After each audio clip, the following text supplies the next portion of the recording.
Նրանից վախենում էր նույնիսկ Դեդ Հասանը, օրենքով գող կուկլա Վիկտոր Սիդորենկո, կյանքի պատմություն։ Բարևում եմ բոլոր հյուրերին և բաժանորդներին մեր ալիքի։ Այս տեսանյութում խոսելու ենք օրենքով գող Վիկտոր Սիդորենկոյի մասին, նաև հայտնի կուկլա մականունով։ Օրենքով գողը համարվում էր հանցավոր աշխարհի էլիտա,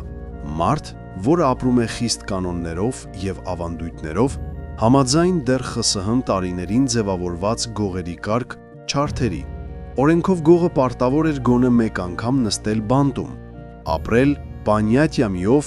չհամագործակցել իշխանությունների հետ և չունենալ քարտային պարտքեր։ Այդ ավանդույթներին միշտ խիստ հետևող օրենքով գողերից մեկը եղել է Վիկտոր Սիդորենկոն, հայտնի քրեական աշխարհում կուկլա մականունով։ Վիկտոր Բորիսովիչ Սիդորենկոն ծնվել է 2016 թիվ հունվարի 1-ին Ռոստով-նա-Դոնու քաղաքում։ 21 տարեկանում նրան առաջին անգամ կալանավորել են ավազակային հարձակման համար, 5 տարով։ Բանտային կյանքը նրա հոգուն հաճելի էր։ Այն ժամանակից սկսած նա պարբերաբար կրկին վերադառնում էր ուղիչ գաղութներ։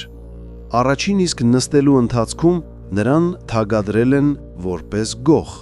իսկ համախցիները նրան տվել էին կուկլա մականունը։ Վիկտոր Սիդորենկոն հանդես էր գալիս որպես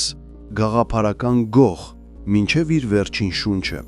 Նա չէր ընդունում, որ գողը կարող է զբաղվել ռեկետով կամ կռիշա տալով բիզնեսներին։ Նա չէր ընդունում այն, ինչ սկսեց տեղի ունենալ 80-ականների վերջին և 90-ականների սկզբին, երբ հանցավոր աշխարհ եկան մեծ գումարներ, իսկ շատ հեղինակություններ սկսեցին հեռանալ գողերի օրենքներից։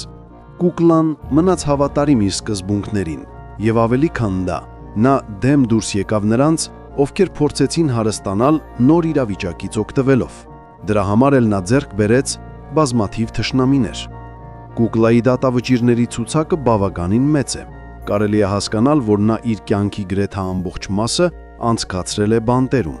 Բանտը նրա համար դարձել էր իսկական տուն։ Նա փոխել է բազմաթիվ տեղեր, եղել է շատ գաղութներում, այդ թվում Վլադիմիրսկի Սենտրալում և Բիելի Լիեբեդում։ Բնականաբար նա անձամբ ծանոթ էր այդ ժամանակների բոլոր հայտնի հեղինակություններին։ Առաջին անգամ նա դատվել է 1947 թիվ գողության համար։ 1951-ին ազատ է արձակվել, սակայն արդեն 1952-ի հոկտեմբերին նրան կրկին դատապարտել են պետական գույքի հափշտակման համար։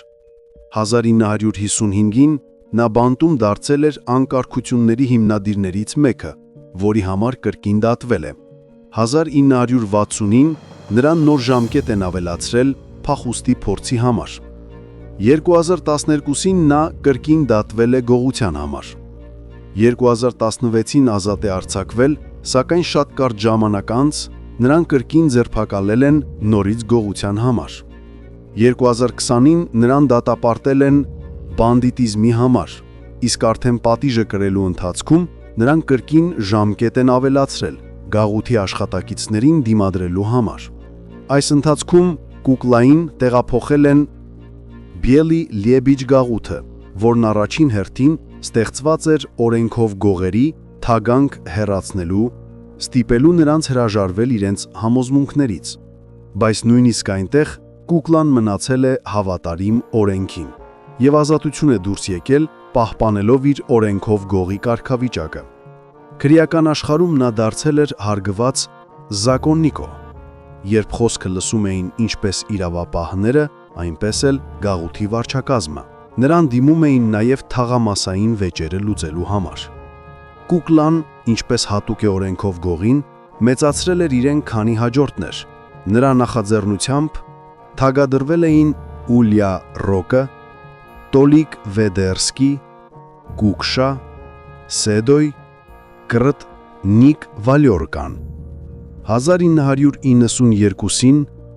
Եկատերինբուրգի Սիզոյում տեղի ունեցած սխոդկայից հետո Կուկլան փորձում էր հեռացնել Դեդ Հասանին քրեական աշխարհից, պնդելով, որ նրա գործողությունները բերում են արյունահեղ հաշվեհարդարների։ Կուկլան ոչ միայն միակը չէր, Տարբեր ժամանակներում Հասանին ապօրինի հռչակելու փորձեր էին անում նաև ուրիշ զակոննիկներ՝ Բորիս Պետրուշին, Բարիգա, Իլյա Սիմոնե, Մախու եւ ուրիշներ։ Բայց Հասանը շարունակում էր գործել իր շահերին համապատասխան։ Նրան միշտ փրկում էին հաջողությունը, կապերը եւ մեծ գումարները։ 90-ականների սկզբին նա նստած էր Սվերդլովսկի մարզի գաղութում, որտեղից դուրս է եկել իր համար սովորական հարմար ձևով։ Այն ժամանակ արդեն խառնը օրեր էին։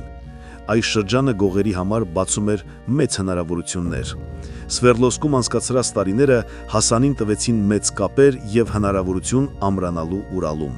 Բազում օրենքով գողեր չկարողացան ապրել մինչև այդքան վաստակած 70 տարեկան հասակ։ 96 թվականի օգոստոսի 6-ին Կուկլան սպանվել է Չելյաբինսկ քաղաքում։ 3 օր անց նրա մարմինը հուղարկավորվեց տեղական Միտրոֆանովյան գերեզմանոցում։ Ում էր ձեռնտու սպանել այդքան հարգված մարդուն։ Երկար ժամանակ քննիչները, նաև Սիդորենկոյի ընկերներն ու աշակերտները քննում էին այս գործը։ Մի վարկած ասում է, որ Վիկտոր Բորիսովիչը վերջին նստելու ժամանակ հանձնել է իր համախցին Կովկասցուն։ Պատճառը այն էր, որ նա չէր ընդունում օրենքով գողերին, ովքեր կախված չէին ռուս ազգությունից։ Ու հենց այդ պատճառով կյանքի վերջում նրան սկսել էին անվանել ազգայինիստ։ Բայց ամենասարսափելին տեղի ունեցավ նրա հուղարկավորության օրը։ 90-ականներին շատ օրենքով գողեր սկսել էին զբաղվել ռեկետով եւ կրիշայով։ Իսկ գաղափարական Սիդորենկոն անհնար էր ընդունել այդ ամենը եւ միշտ ասում էր իր կարծիքը։ Նրա հակառակորդները համոզում էին, որ ով գա հուղարկավորության, հետևանքները հաճելի չեն լինի, եւ նրանք իրենց խոսքը պահեցին։ 96 թվականի օգոստոսի 9-ին Կուկլայի հուղարկավորության օրը սպանվեցին օրենքով գողեր Տոլիկ Դոնեցը եւ Լյոխա Օրսկին։ Բայց Տոլիկ Դոնեցը այն մարդը չէր, որ թաքնվեր, նա գնաց հրաժեշտ տալու իր ընկերոջը, իմանալով, որ գնում է հավանական մահվան։ Ցավոք այդպես էլ եղավ։ Երկուսն էլ գիտեին ինչի են գնում,